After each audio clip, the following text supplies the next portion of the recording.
The invade our space, and we fall back. Wife's gonna shit.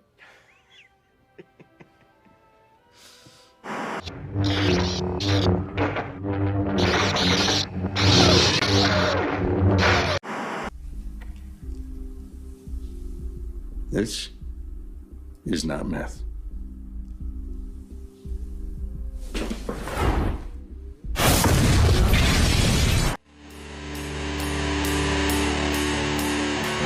How the fuck am I supposed to know that? He keeps going. I'm gonna go ahead and assume. Am I ready yet, Robbie? Seriously? You fuck with me and I don't know if we're on yet. You're live. You're such an asshole. I'm sorry, everybody. My producer is being a dick right now. But welcome to TV Time. I'm Mama Atheist, Amanda. And tonight I have special guest Sal and his very lovely sister, Rome. You guys want to tell me about yourselves? Let's start with you, Rome. Tell us what you do, who you are. Oh, I'm a mom of two. I work for a cleaning contractor here in New York, and that's it. Really, I've been just hanging out and working a lot, actually, from home. We've been actually pretty busy with everything that's been going on, and the kids keep me busy. But I love movies and TV shows, and this is appropriate. We watch a lot of Sopranos here in the house, so I'm looking forward to the chat.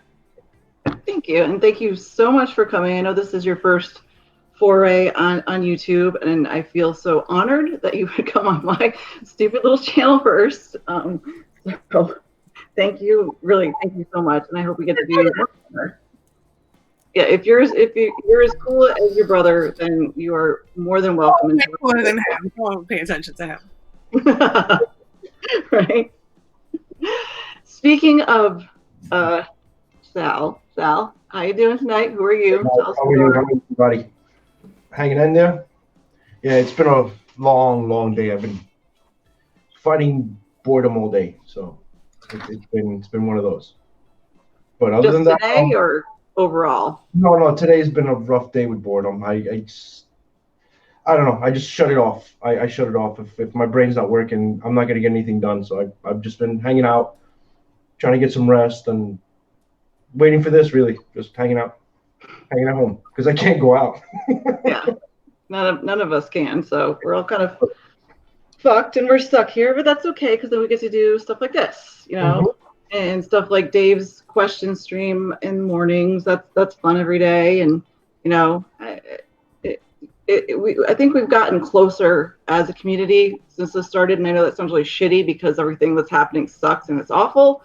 Yeah. But the I guess you can say the silver lining of it is that we've all been able to, get to know each other better. We've come closer. So everybody, not just the people that stream, the people in the community itself. So yeah, doing this has been a lot of fun. I get to see my sister, and yeah, it works somehow. Yeah, you guys don't live in the same state anymore, do you? No. Yeah, it's been 6 years? Well, over 6 years. Yeah, my daughter was born. Yeah. Yeah. Mm-hmm. Yeah, and I grew up in Connecticut, but then I went to school in Tucson, so I know what the opposite ends of the country thing feels like. It fucking sucks. It really does. So yeah, but get to do this. So thank you both for coming. Imagine without this, what people would be doing in quarantine. It'd be crazy if you couldn't connect somehow. I know. Imagine if this happened 20 years ago. I mean, yes, we had the internet then, but we didn't have stuff like this. No, we wouldn't have been able to hold this kind of interaction at all. No. And so, we're lucky it happened now. And thank you, Dave. That's very sweet of you. So tonight this is our third show, and we are talking The Sopranos. It's one of my favorite shows. I remember watching it. It took me about a year before I started, I actually started watching it after it came on the air in '99. Because I didn't know what it was about. I just heard The Sopranos, and I think a lot of people had that problem. They thought it was about singing or something, you know. So, but when I did, I got really interested, and it was around this. It was maybe a year or so after I saw Goodfellas for the first time. So it was when, you know, I really started getting interested in mafia related stuff, and it's an amazing show. It really is. I think it really kind of birthed the anti-hero in TV and somewhat in movies as well. I mean, we wouldn't have Walter White without it. You know, Saul Goodman, all of the really big anti-heroes that we can think of. We really wouldn't have them if it hadn't been for the foundation of Tony Soprano. So, what I usually do first is I ask my guests to tell me what the show is, but in their words. You know what I mean? Like a brief description of the show, but in your own words. Rome, why don't you start with you? I guess I'd say it's more about Tony and him dealing with being the head of a mafia family and figuring out how to cope with it with therapy and doing things that probably are not, you know, supported by his other associates and whatnot. And I think that's pretty much in a nutshell if I had to put it in like a short summary. Yeah. But I mean, so much goes on otherwise. But basically, it's Tony. It's really about him. I think more so than the family, but it's really Tony. Yeah, that's perfect. Sal, what about you? Yeah, same here. It's really just about Tony and him becoming the head of the family, and how somebody at that position has to deal with all the shit you have to deal with, and actually trying to survive it. But technically, does he ever actually become the head? I mean, I know in his family. He's the head of his family. Head of the New Jersey, the Jersey side of it, if I'm not mistaken. Well, no, but I'm just saying, like, he, you know, it's really they call Junior the boss, even when Junior first becomes the boss after Jackie Aprile dies. It's never Junior's never really the boss. It's always Tony. But I'm just saying, like acting boss, and then Junior was gone, then Tony was the actor. But Tony was always boss, even when Junior was supposedly it. Yeah, exactly. And I guess for me, I remember that movie. I think it came out in the late '90s, but it was a comedy about the mafia boss. Had Bobby De Niro in it that went to therapy. Oh, analyze this. Yeah. But I think I'm not sure if this was like an answer to it or something, or I don't even know if. I think they actually started working on The Sopranos before that movie came out. Terrence Winter he's the one who did The Sopranos, and he did Boardwalk Empire as well. But yeah, for me, there's in the very first episode, there's a line that Tony has when he is sitting with Dr. Melfi, and he says, "Whatever happened to the strong, silent type, like Gary Cooper, I think it was, or something. I can't remember the actor's name." And there is this incredible dichotomy there with Tony, where on the outside and especially in front of his crew, in front of his Italian mob family, you know, he has to be this strong, badass killer, you know, whatever, and that's the image that he portrays to the entire world. But on the inside, he is so insecure. He's got all these issues, especially stemming from his mother.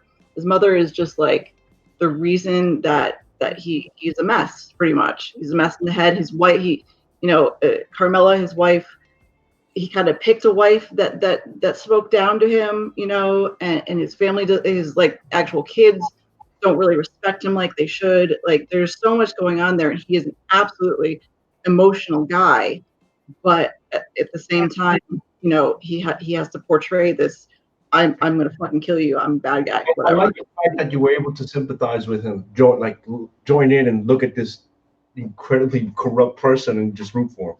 Oh yeah, absolutely. You're always, even when he's fucking, you know, choking out his Russian hooker girlfriend. Yeah. Kind of on his side. Yeah, it's kind of a weird thing, but yeah, you're on his side for the most part. Yeah. Yeah. Mhm.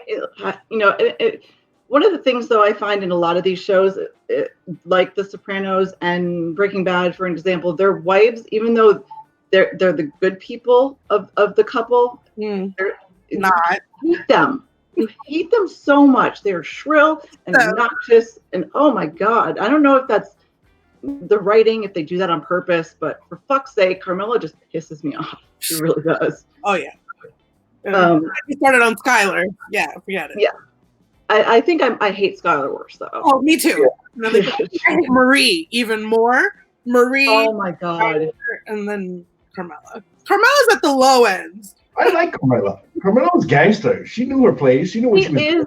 She But- did, but she didn't. Yeah. She got away with. She knew what she could get away with. What she She couldn't. did with a lot more than she probably should have. That's for sure. The thing with Father, what's his face? I can't remember his name, but the priest. What was The that? Yeah. weird ass flirtation. Oh yeah, I don't know. Oh, But anyway,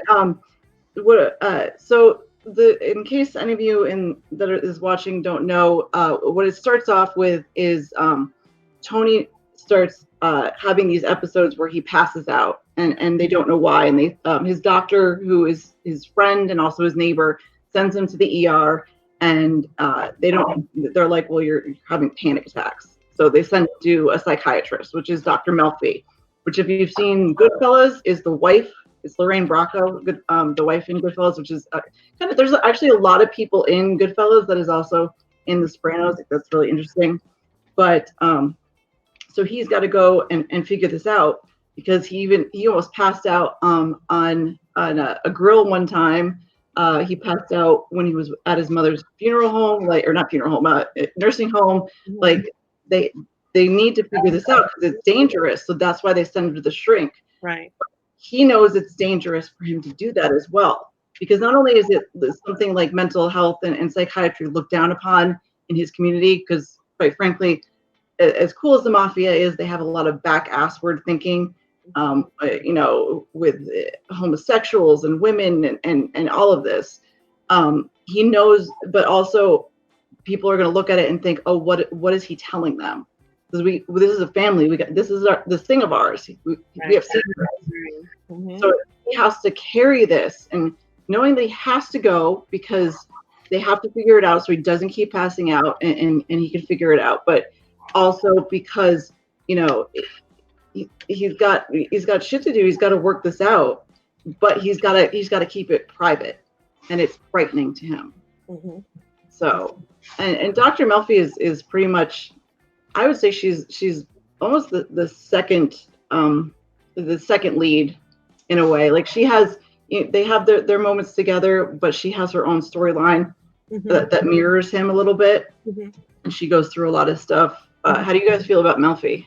Rome, go ahead. I always liked Manda.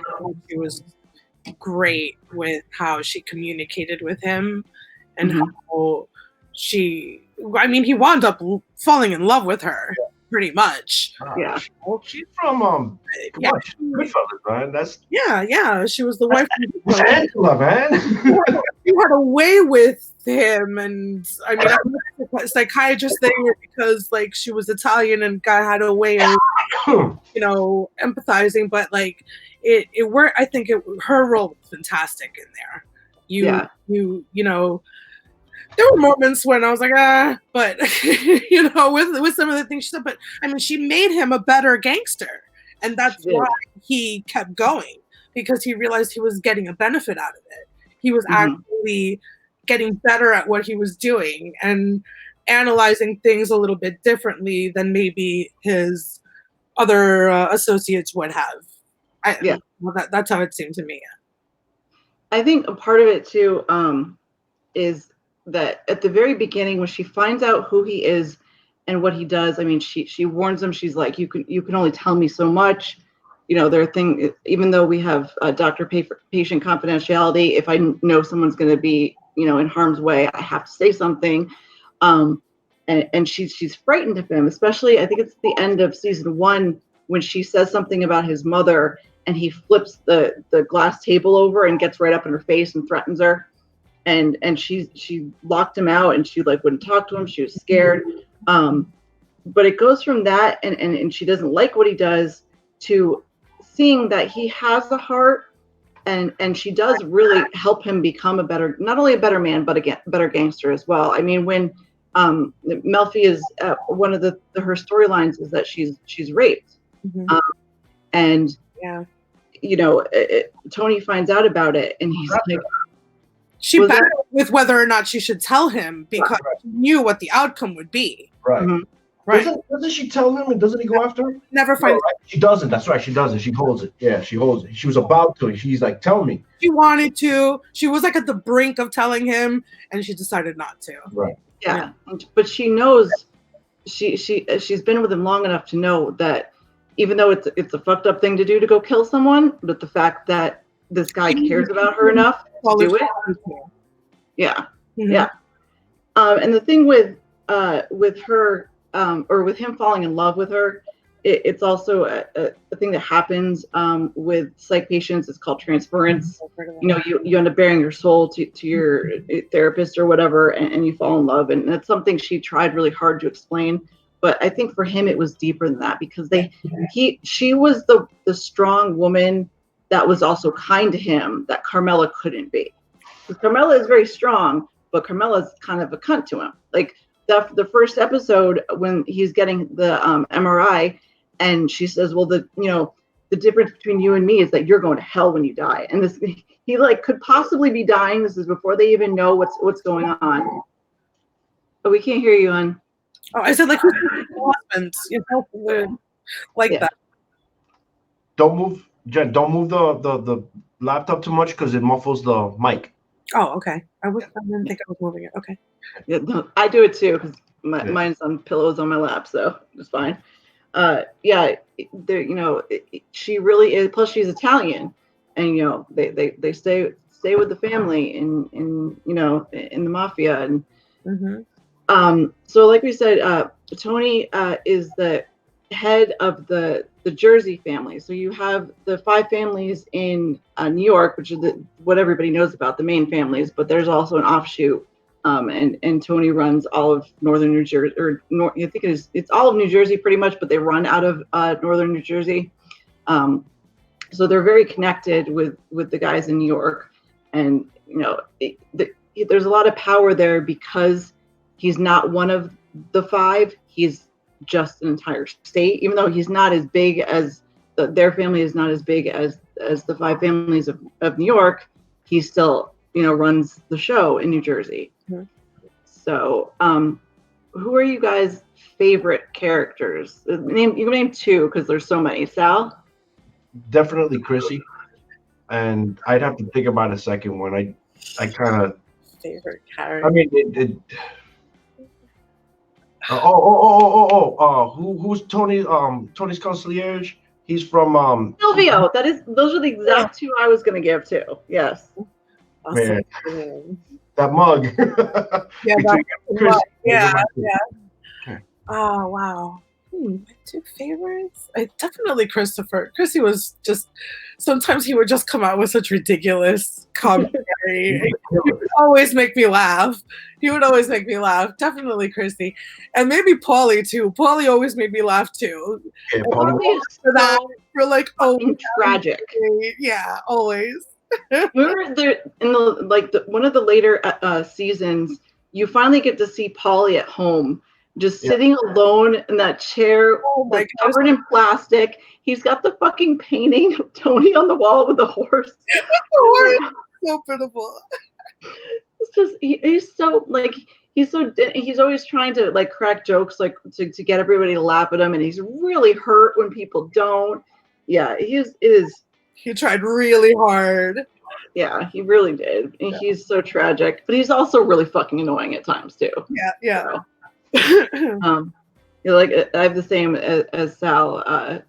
Chris, obviously, he's so he's so complex because Chris is Tony's nephew when he's really his cousin. But Yeah. he's really With that. Carmela's cousin. Like, I don't totally get the family tree there, but That's right. His brother was Carmela's cousin. His father was Carmela's cousin. Okay. Okay. Thank you. Yeah, because I never really fully understood that. But he was always there. Tony was always there when he was growing up. So, but I mean, Chris's father was part of the family as well. So I guess it makes sense, but still.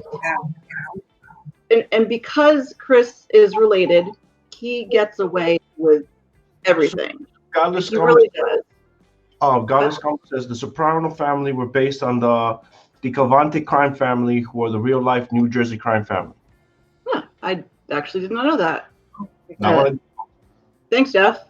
Yeah. So Chris is a fuck up, and I mean he's young, especially compared to Tony and Silvio and Paulie and all them.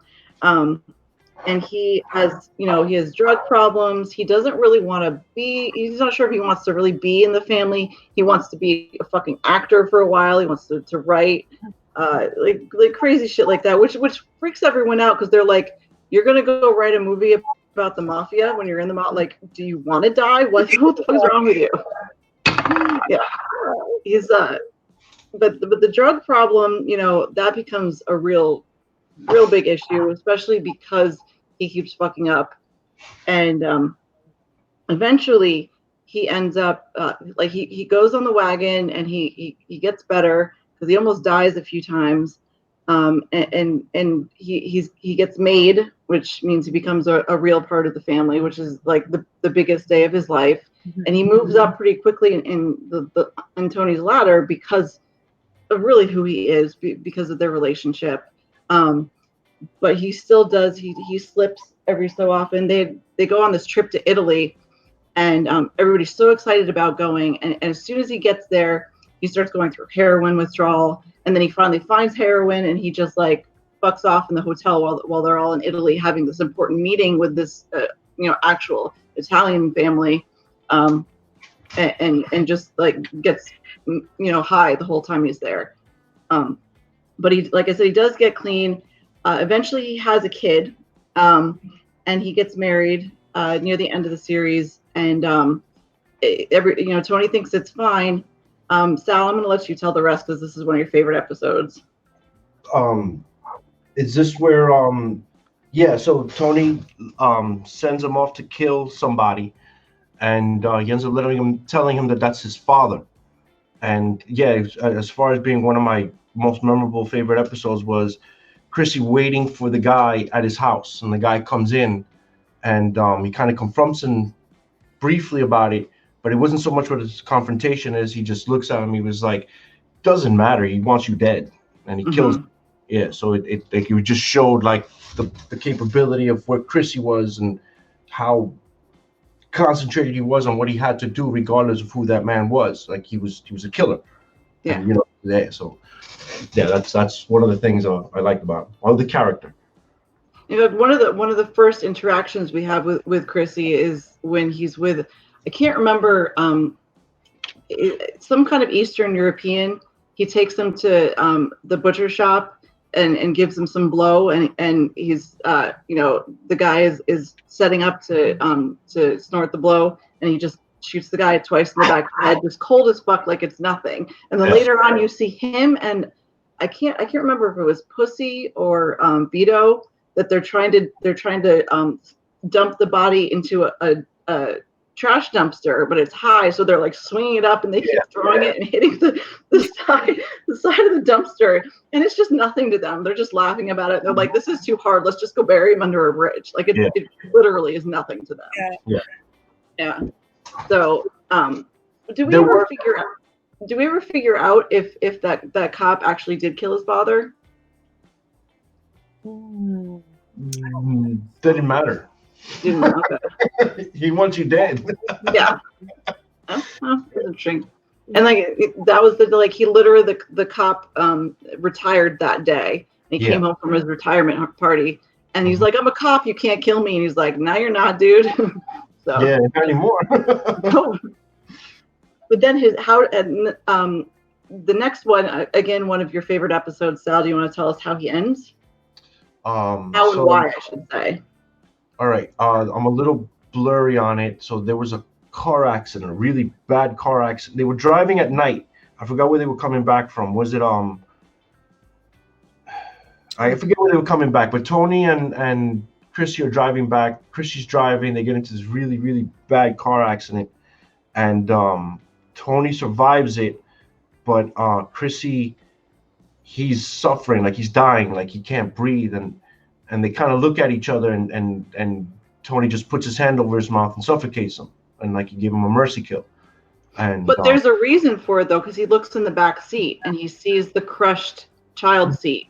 Right, like, right. You're gonna kill your daughter. So yeah, right. So it's like, yeah, everything. It's like, I mean, he was dying. Chrissy was dying. Like the whole scene represented him dying, and he kind of just made sure he died.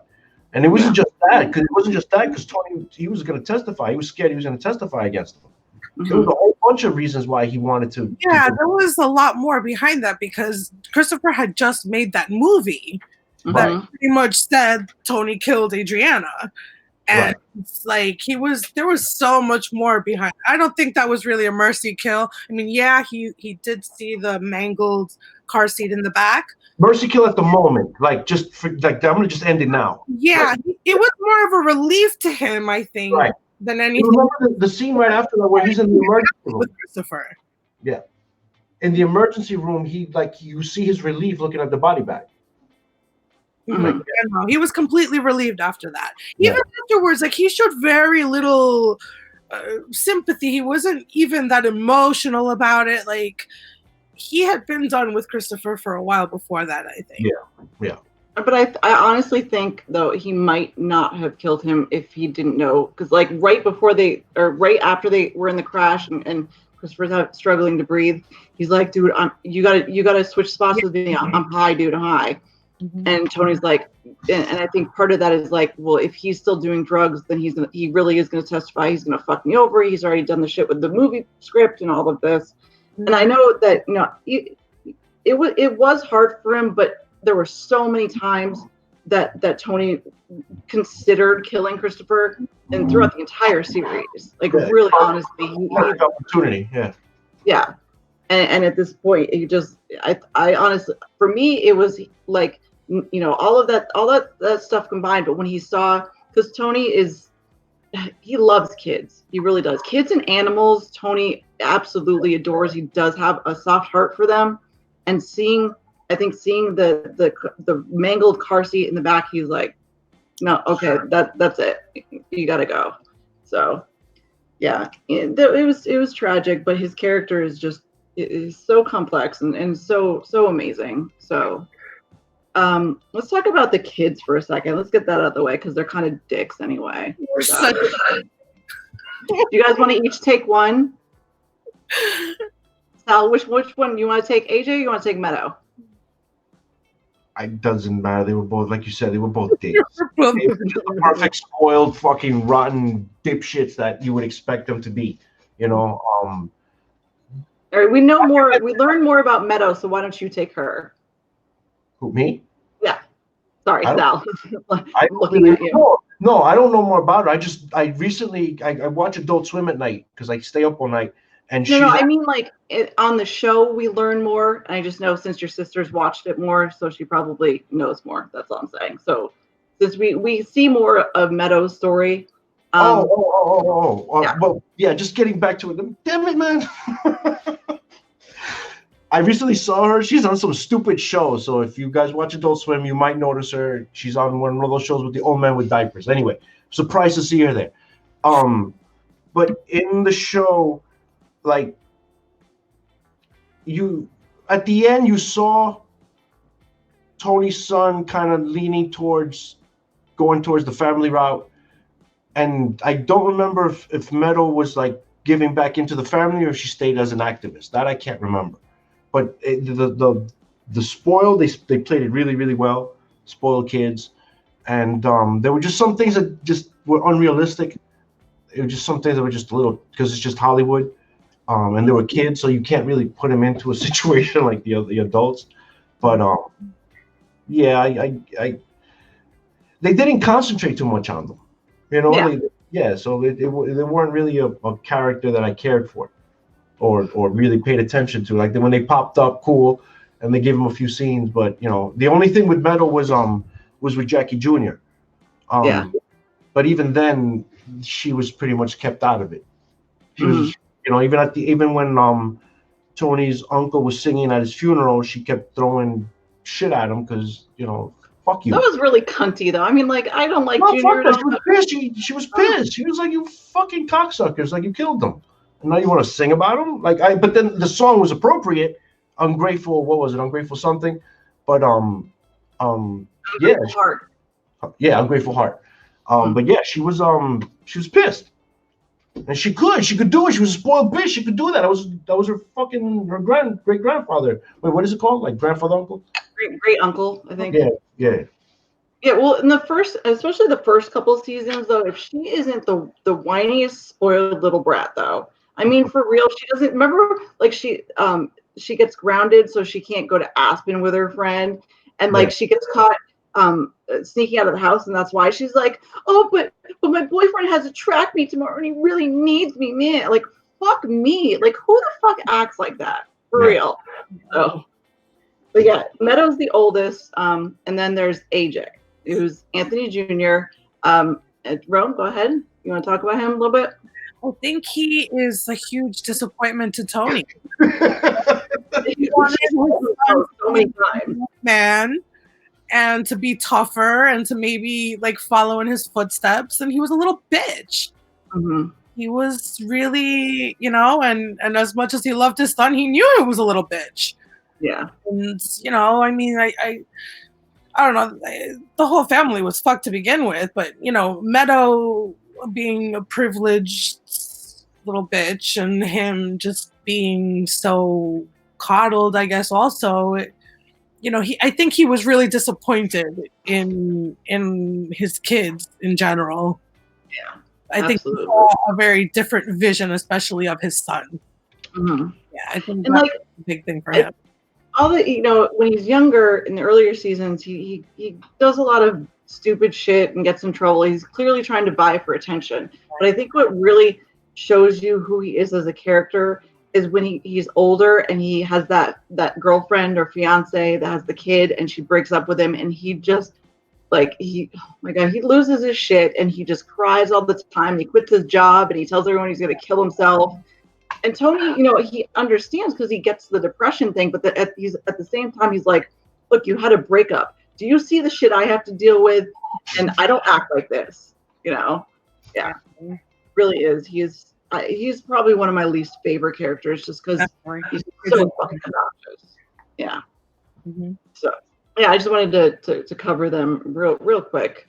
So, we've got, let's talk about Pussy really quick. Because that was something that happened early on. Yeah. And Pussy Bumpin' Sarah is his name. He's Tony's best friend, pretty much. And he gets caught by the FBI. Hi, Jay. Thanks for coming. Selling heroin, which is also a big no-no in the family itself. They don't really like want you doing that because it is very dangerous, and they know for if you do get caught, that this is what's going to happen, is that the FBI is going to take you in and flip you. Mm-hmm. So even though Pussy has been around forever, is literally the boss's best friend, has, you know, in terms of people that aren't actual Sopranos, he probably has the most power in the family outside of Consigliere. I can't remember his name now. So. No, Silvio. So. Yeah. Oh, you said Sil. I said Sal. Okay. Yeah. So, you know, it takes a long time, and they know, Tony knows that there's somebody in the family that has flipped on them. He knows that he knows it happened. He just hasn't figured it out yet. So he knows there's a rat, but he just can't imagine, even though there are signs that point to it being Pussy, especially him, you know, he had taken off for a while because he tried to get away from it all. So he fucked off to like Florida or something for months. Mm-hmm. And you all right, Sal? Yeah, give me 2 seconds. All right. Go ahead. So, you know, what ends up being. Do you remember the dream episode when he finally realizes, like, he puts it together when Tony has the food poison? Yeah, Yes. he was like sick with a fever, and he has that crazy dream, and he dreams about that fish that fish that sings, or was it a dead fish, or was it the singing fish? I don't remember. The singing fish, like, he gets the singing fish later, and it reminds him of it, so it pisses him off. But in the dream, he's walking the boardwalk in Atlantic City, Right. and he sees one of the fish, like, in a line with a bunch of dead fish, and he's like, don't. And Pussy's voice, right? Yeah.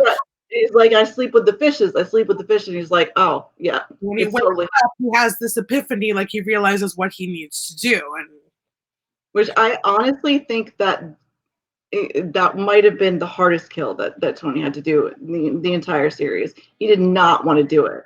Yeah, that was a huge, like, it really got him with that one. I think he had so much trust in him. He put so much into him, and to find that out was just a complete blow. Yeah, without a doubt. Do you remember how they end up doing it? Yeah, they take him out on a ride on the boat. Tony was still sick, and Paulie was pretending to be sick, or he was just going through like Adriana did, that like guilt kind of like sick, and he was just feeling like crap, and they're like, oh, let's go out fishing or on the boat or something like that, and they take him out on the yacht, and halfway through the trip he realizes what's about to happen. And he's like, all right, where do you want to do it? Should we do it here? And he's like, I think mid-sentence when they... Just not in the face. Right, yeah. I mean, they were all so pissed off. They were all so hurt because they all were like, wow, man, you were so involved in everything. How could you do this to us? They were all so hurt. Paulie, I mean, still everybody was just so pissed. I think they all let him have it, right? They all opened fire on him. They all fought him at the same time. Mm-hmm. Yeah. On the boat? Sorry, I stepped away, but the boat thing, Yeah, and they shot him on the boat, and afterwards, like, they're throwing him off, and Tony is trying really hard just not to break down, and everybody else is not making jokes, but they're kind of just like, fuck you, pussy, you're the worst. And Tony's just like he can't even talk about it. It haunted him. It haunted Tony for the rest of the show. Yeah. Pussy was like Ron was saying, the fish, he gets one of those singing fish for Christmas. Yeah, that was Pussy. It's right. Yeah. Mm-hmm. So it broke him. It really, really did. Yeah. And it was sad. Mm-hmm. He was like I said, these are gangsters, these are bad guys, whatever. But Pussy was sweet and as sweet as he could be within the family. He was really good to Tony, and he was really good to Sil and Paulie, and he fucked with Chris a lot, but Chris deserved it at the time because this was still really early on. But yeah, that was difficult for, I think, everybody, but especially Tony, and it haunted him for the the rest of the whole series. It really did. So Junior. Which one? Oh, Junior.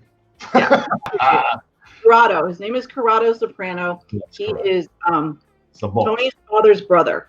Mm-hmm. In fact, he's his older brother, right?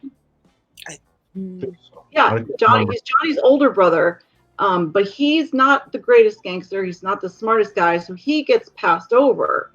And he's 70 when the show starts, and this is literally when, like, Jackie Aprile, he's the one at the very beginning, is the head of the family, but he's dying of cancer, so they need a new head, and they're finally like, I mean, Corrado's been around forever, let's just fucking give it to him. Even though they don't really, it's really Tony that runs the show, but I mean, he goes through so much shit, like, his relationship with Livia, for one, which is fucked.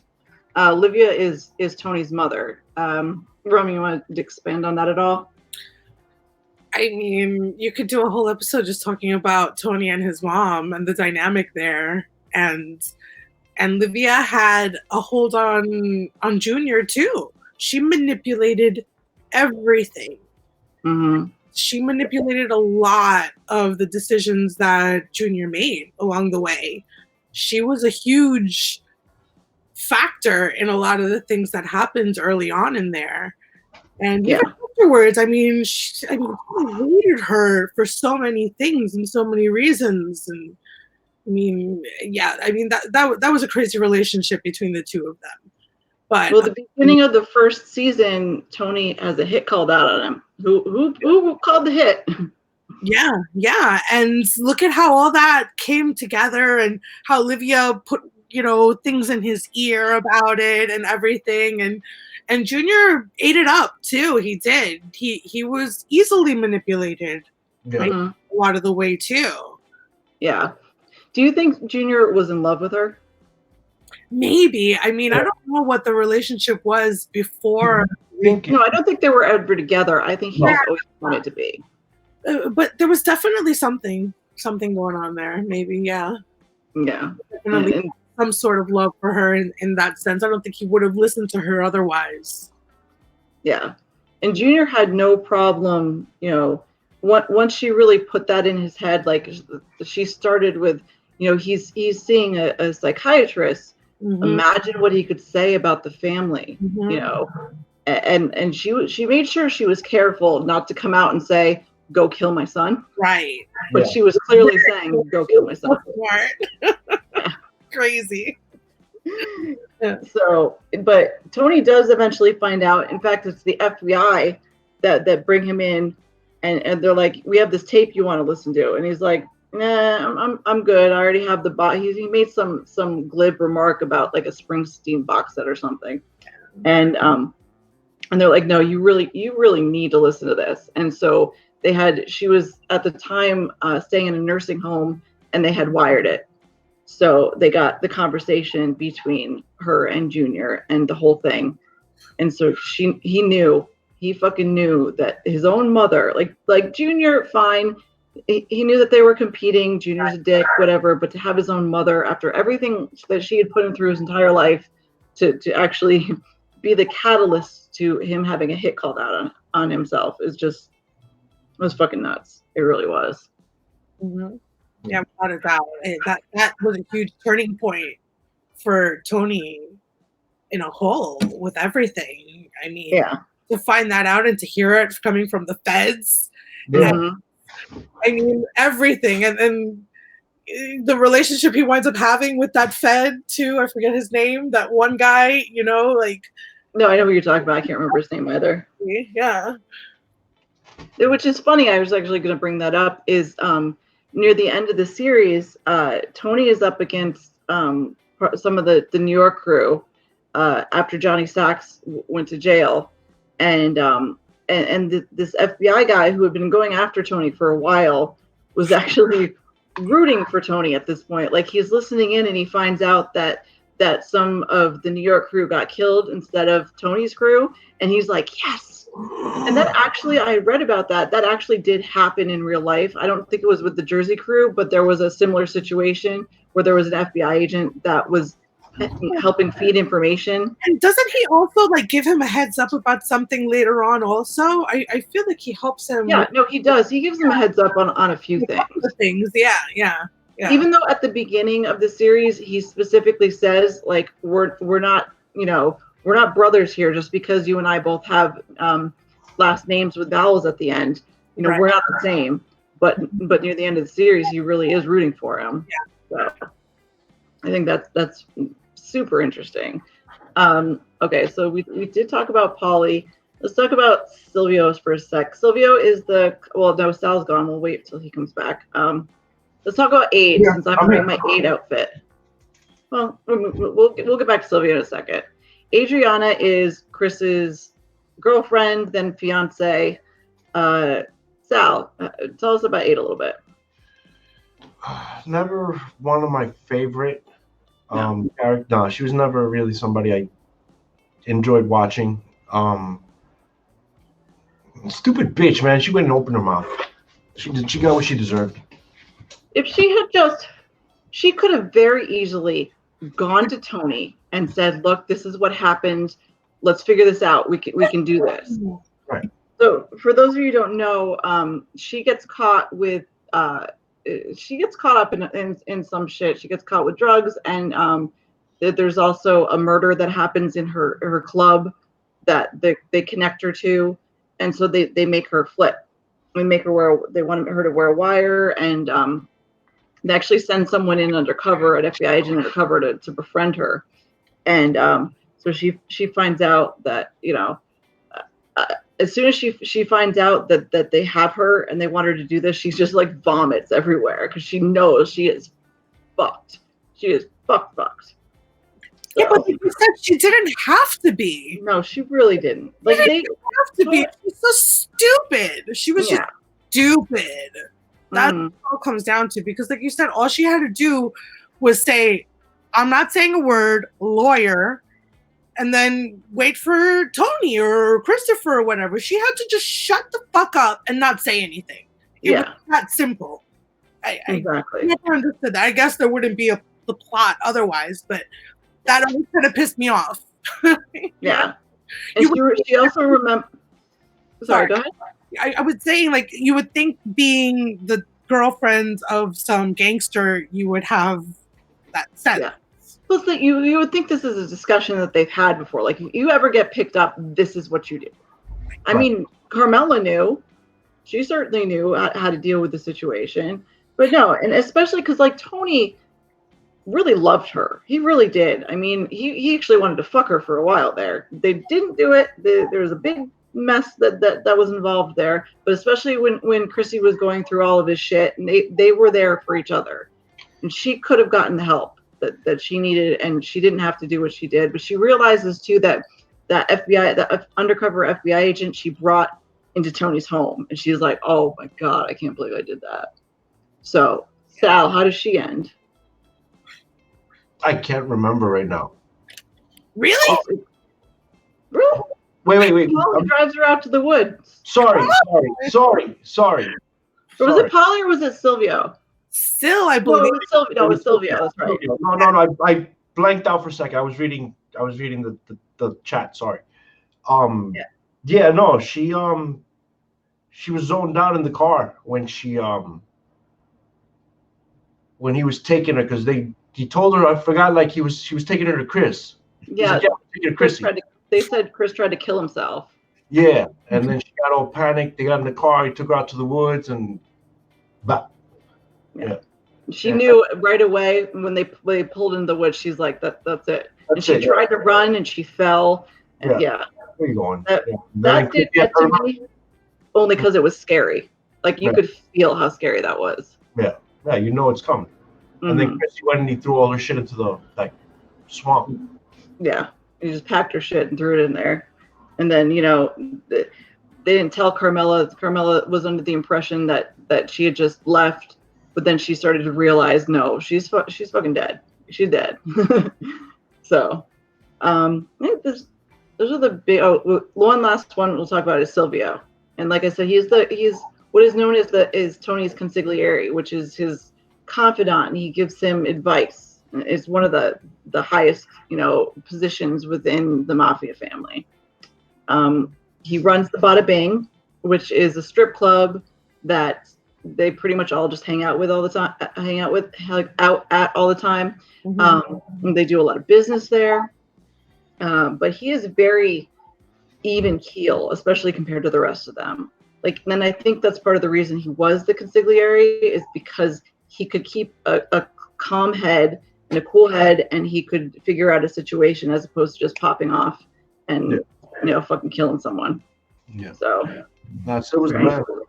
Yeah, he really was. He was so interesting. One of the coolest things too is the woman that plays his wife in the series is his wife in real life. Oh, really? Yeah. Oh, yeah. Steven Van Zandt is the guy who plays it. He's the E Street Band. He tours with Rock. Yeah. Then there's just two more. The Steve Buscemi's character is really interesting. Yeah. He's Tony's cousin, and he's been in jail for a long time. Mm-hmm. And he comes out, and he actually went to jail.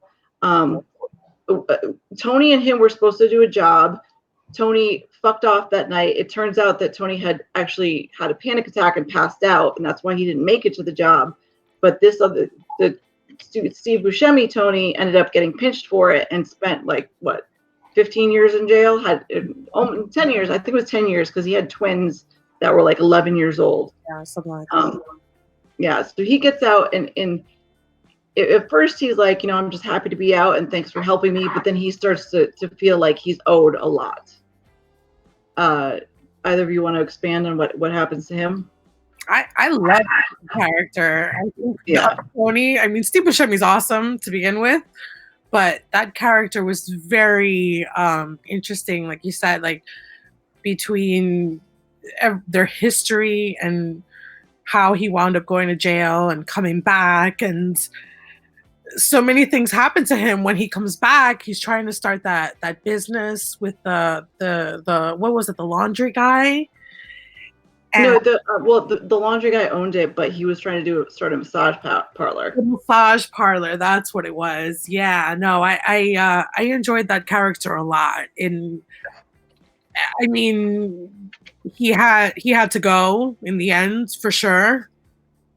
I understand Tony's reason behind that, but he was a likable character, I think, in general. Yeah, and Tony's the one who had to pull the trigger, and that was what was Tony. Okay, so Jeff just said really quickly the thing I was mentioning about the FBI agent before. He says his FBI supervisor R. Lindley DeVecchio, who said the same thing when he was told Larry Limpasi, I don't know how to say that, had been shot to death, that he was excited about. You know what I'm going to do, actually? We could go on, and we have movies that we wanted to talk about, too. So I think we're going to break this up and do another episode of this. Is that okay with you guys? And I'm just going to really quickly take some questions if you guys have any, but we'll come back to the ending at all. What? Are we going to discuss the ending at all? I think we should just wait till next time. Okay. And you and I disagree about this, so. What do you mean? What? I think he's dead. Oh, honestly. Yeah, so do I. I think a lot of people think he's not, but I kind of think he's dead. I don't. Yeah. Like I said, there's so much more to cover. We got to talk about it another time, like you said. But we also didn't talk about Janice. Yeah, no, and I was gonna get to Ralph too. There's a few more. Oh my God, Ralph. Yeah. And plus favorite episodes, mine is Pine Barrens when Chrissy and Polly get stuck in the woods. My favorite episode. About that episode. So we will. I promise you guys. I just don't. This is long, and I don't want to bore anybody. So we will come back to it eventually. I have The Mandalorian next week. So we might do it either in 2 or 3 weeks. We will come back to this. If anybody has any questions, what's that, Sal? I said you're talking to 2 Star Wars freaks, so Star Wars all day. Yeah. And I'm doing The Mandalorian with Mr. Bear next week, and also my son's coming on. And then I'm also doing the Clone Wars with my son, just the 2 of us. So, nice. But these are, I don't know when we're going to do that one. But yeah, we have a few shows, but I do want to finish this. But there's so much more we could talk about, and I don't want it to be like a million, everybody's going to leave soon if we keep babbling on. So we will finish it. But there's so much more to go into. So, what is Sopranos, Sandy? What the fuck have you been for the last hour? So Chris, like we said, Chris Kennedy, Chris ended up getting killed at the end. Tony did. We talked about it earlier. They got into a car accident, and Tony put him out of his misery pretty much, but did so for very selfish reasons. Okay, so I don't know if anybody else has any questions, but we'll just wrap things up in case they do. Rome, you were so awesome, and I'm so glad you did this. I can't wait for you to come on again. I had so much. Sorry for babbling, everybody, but yeah. Tell us, anything you want to say before we go. Just thank you for having me, and I look forward to doing it again. And whoever is listening, stay safe and take care of yourselves. Stay home. if you can. Yeah. It's, yeah, that's really all you can say, today. Yeah. Whatever fucking day it is, I don't even know. I think it's still Saturday. I don't know either. Sal? Yeah, same thing. Please. Well, first of all, thanks everybody for coming and watching us babble. This was a lot of fun. I told you, people wonder about the show, and I'm like, dude, it's fun. It really is. Yeah. So I could just keep going. So, but thank you all for coming. Stay safe. Stay home if you can. If not, I guess start wearing a mask. I think gloves. We talked about this. Not the mask, but the gloves. Yeah, me and Mama Aethia spoke about it. I think gloves are a lot more effective for helping the spread. And yeah, man, stay safe, everybody. And if you guys don't know who Sal is, he goes by Easeism Works. He's a fucking amazing artist. He's done a lot of artwork for me. If you looked on my channel, this icon behind me he did for me. He's doing work for my new channel. He's fucking amazing. Go to his website. It's easeism.com. He also has a Teespring. Hold on. Okay, sorry. I thought you said you were fixing it. My bad. I am fixing it. All this craziness, I gotta rearrange my finances and see where I'm gonna end up. So it might be a month or so before I get it back up. But I do post on Instagram at Easeism. Yeah, contact me through there. That's the best way. And most of my stuff is there. Yeah. And like he has a Teespring. I bought a shirt and he's putting some more out, and he's my favorite artist. He's fucking amazing. So if you get a chance, check him out. And also thanks to MathBig for producing. He's always helping me out because I'm fucking terrible at this YouTube shit. So thank you. That's my thing. You had to give me one, didn't you? On my fucking channel. My channel. And again, I'm sorry to anything I missed in chat. Usually I try to keep up, but I was babbling. I was really excited about this episode. So if you could think of anything for the next time that you want to ask, you can send me a DM on Twitter or whatever, and I will get to it. I promise. But otherwise, thank you everybody for coming. Thank you guys so much for coming and being here and doing this with me. Stay safe, everybody. Stay home and wash your fucking hands and think critically. That's it. We'll see you next time. Night, guys. Night. They invade our space, and we fall back.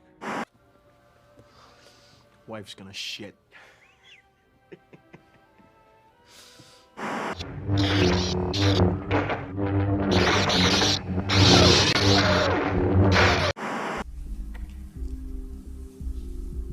This is not meth.